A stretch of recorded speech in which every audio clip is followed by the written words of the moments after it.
What is up, Real World Alliance? Just kind of wrap things up here.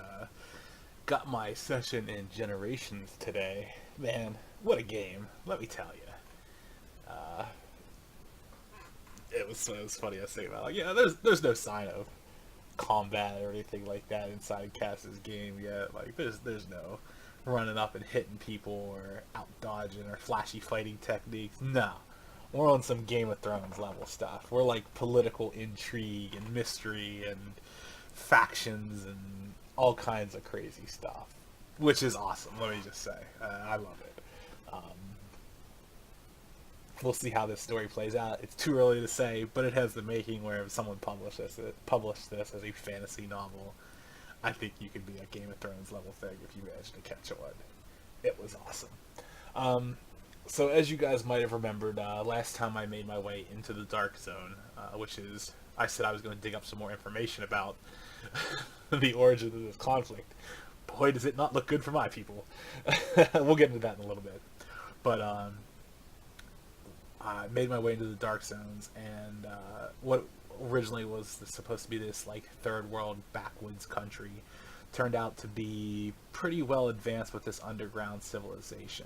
Technologically, I think they're actually ahead of us at this point. Like they have some crazy, like there's these tubes that people step into, and they get like data transferred to them directly. I think, like Matrix level stuff. Maybe not. Okay, maybe not Matrix level stuff. Like I don't think they actually like you don't step in and you know kung fu. It's just like you get in, and you have access to that information in your mind. I said I don't know if it gives the expertise in it. I think it's more it gives you the information about NXT. So it's like you would know kung fu, but your body wouldn't be familiar with the like how to perform it. Like you would have to still work up to that. Still, they're pretty everything when it comes to technology, or at least above what we are. So we met with the one of the political leaders of their faction of this group of people. And they basically give us like the song and dance kind of thing, like we're here to repair relations. We want you to help us out. There's this disease that's affected 23 kids. Like it's only 100. Like I said, I don't think like the new Itari are very super populous, but like this dark zone, like this people it's made of, like there's only about 100,000 people that live down here, but 23 of them apparently were afflicted with this weird disease that they are unable to treat. So originally the presumption was we're gonna go down here and like find some tainted well water or like some sort of weird disease because like they're backwoods and they like crap in a stream or something like that, the same one they drink out of. No, it's nothing like that. If only it could be so easy.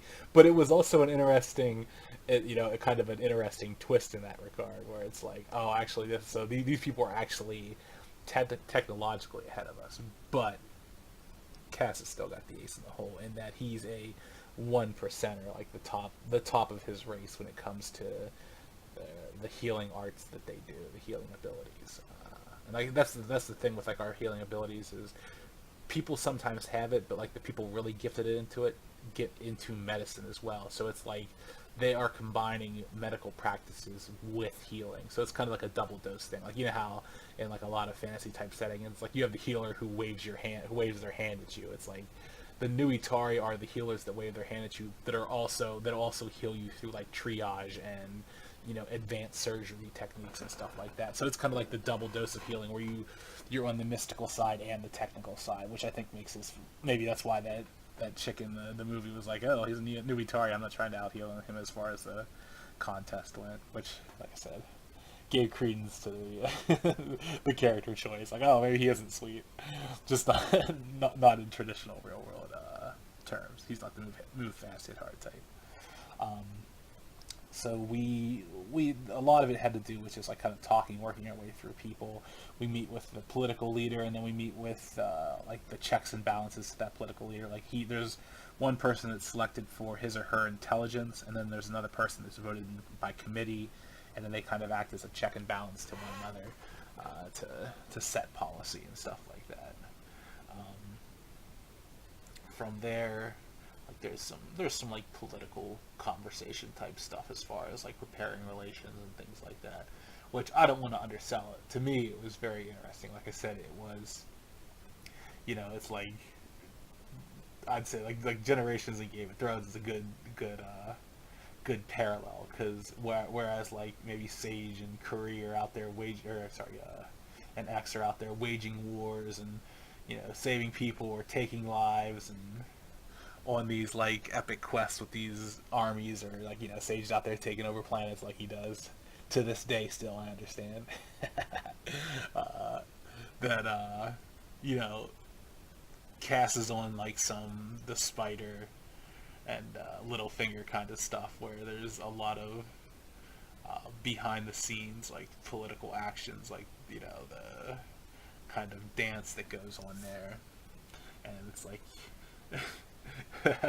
it's one of those things like where how far away are you from a red wedding type scenario or something like that, where he just gets into a room and gets stabbed horribly. Uh, we'll find out. But yeah, like I said, I'm not going into all the details because like the political stuff is, I don't want to say it's dry, but it's very interesting. I like it. Like I like that, and like I said, even then, like mixing in the medical stuff, where it's like the big thing with this affliction is it's like a puzzle to solve, and the DM, it's one of those ones I got to give credit to the DM, because one, I haven't solved it, so I don't know what it is, but the DM has been really good about providing informations without providing hints. So, like from a character perspective, it's really easy. It'd be really hard, I should say. Like, let's say you're trying to solve a puzzle in the room. It's like, okay, player, you're looking around the room and you notice a lever. It's like, yeah, obviously, like it's pretty a good chance that that lever is going to have some impact with the puzzle. But creating the illusion of a mystery without giving, without like giving hints, but also not like letting the player flounder around, like it was a really well done job, I thought, uh, as far as things go. And like I said, I haven't solved it or anything, but it's been interesting to kind of try to think about the different possibilities it could be, and they ranged from like a political poisoning kind of thing to, like there was like it was like there's some passing thing where the DM was like, you see these little dudes and they're making a tunnel, and it's like, oh, maybe they ran into, like, they unearthed a bacteria or a virus or a fungus that infected these people, and it's like, oh, it's such a little thing, but it provides a possible avenue for figuring out what this is, and then things will come up, and some of those things might be dismissed, and then other of those things might bear fruit. Like we learned later down the line that there was that there's actually 24, and it was the leader's son is the last, or the leader's, I can't remember if his son or his kid. I just have his child was afflicted, so I don't know if it's a son or a daughter. But yeah, the dude Aaron, this is his son is one of these people that are afflicted by this. So that kind of adds a bit of political intrigue, but it also could be the reason he reached out to us to get this fixed is because it's outside of their capabilities. Like, it's one of those ones where the interesting thing is, like, there's only been 24 cases of it, and they all occurred within 25 days of each other. But it's also been about a year, I think, since this has happened. So it's like this very isolated incident, which gives you a definitive origin point to try to track this down. And like I said, it's maybe that it just could be a political thing where the guy wants to save his son, and he's using his political influence to get us here. Because this is all. This kind of gets into the story I told you guys about, how like there was the war that broke out. So it turns out that the New Itari proper, which is what Cass is a member of, are kind of like Nazis. And by kind of like Nazis, I mean the thing that this war was largely fought over was there are people in the New Itari race that have this thing called the affliction, and the affliction causes blindness and some other debilitating effects, and it seems like it's incurable. No one knows the thing from it, and what our people did a couple generations ago decided we're going to isolate these people and kind of remove them from our gene pool so that this affliction doesn't become something more common and more prevalent within our society because of its debilitating effects. Which you know, it's a genetic defect, and, and we can't find a excuse me, we can't find a cure or an origin for it. So it's not that terrible. These people don't have the best quality of life, but I don't think it's like they have an absolutely terrible quality of life. I'll have to look up and see back in my earlier notes to see what the affliction all does. So at any rate, we didn't stop. That would have been one thing. You're like, okay, you kind of have a point for it. But apparently we didn't stop there. Apparently we decided, like, people who didn't have the gifts that Cass has, like, they would be, we'd segregate them. Maybe some people with some red hair and green eyes, we don't like the way they look, we'll segregate them. So yeah, I made the joke about us being pretty racist. We might be a little racist. And we might be a little monstrous because we took this to the point of war, and from some of the artwork we've seen in this new area, we apparently slaughtered a lot of these people before we let them live and basically get exiled from Nui proper. Which was one of those, kind of tighten the collar there a little bit, like, we're here to fix political ties. It's like, yeah, we don't even think about you guys. It's like, yeah, we might have actually treated you like monsters, but it's like, we're the bad guys in this. We just happened to win the war. Which was, like I said, was another interesting twist, the way it kind of played out. And I was like, oh, wow, that kind of changes things a little bit. On that, like I said, that Game of Thrones level stuff. And it's like, oh my gosh, turns out we were the assholes.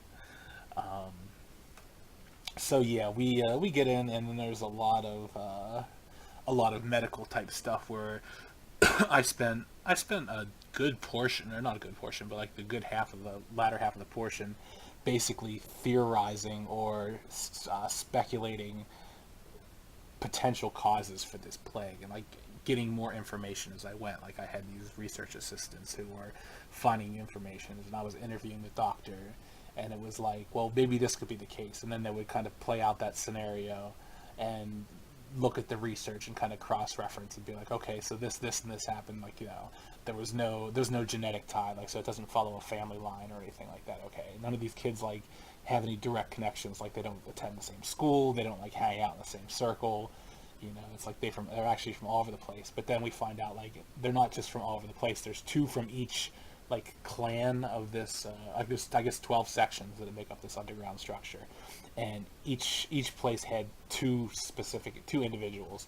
And the individuals weren't, like, of particularly high rank, so it wasn't, like, politically motivated. So it's kind of like this back and forth of hypothesis, and then ruling things out. It was really awesome. I really enjoyed it.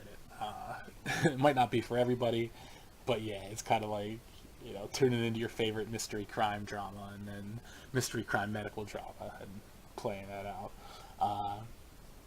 So where I kind of left off was, we got into the idea of Nui and Quarry energy, because these people just lack Nui energy. Like, that was part of the reason they were ostracized, is they just don't have it. Like, and I came to find out that, like, we just have, like, straight up longer life cycles by, like, 75, 85 years in these people, because our cells are constantly regenerating and we age slower, stuff like that, whereas these people die a lot earlier.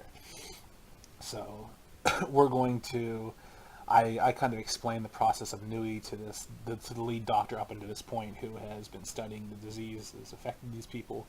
And, it's like, it's one thing to explain it, but it's like, it's very difficult to put into words. It's kind of like, using your key to heal somebody. It's like, yeah, I use my key to heal someone. Well, how do you do that? It's like, well, I focus it into them and it heals them up. Well, how does that work? But so we're gonna, like, what I was going to do is, I'm gonna, instead of going to one of the kids who are basically put in these, like, stasis-like comas, because the final stage, or at least one of the last symptoms they do before they put them in this coma, is that the kids, like, rapidly age. Like, it's just, like, it's degenerative overall. Like, it starts with, like, their speech, speech slurs, and then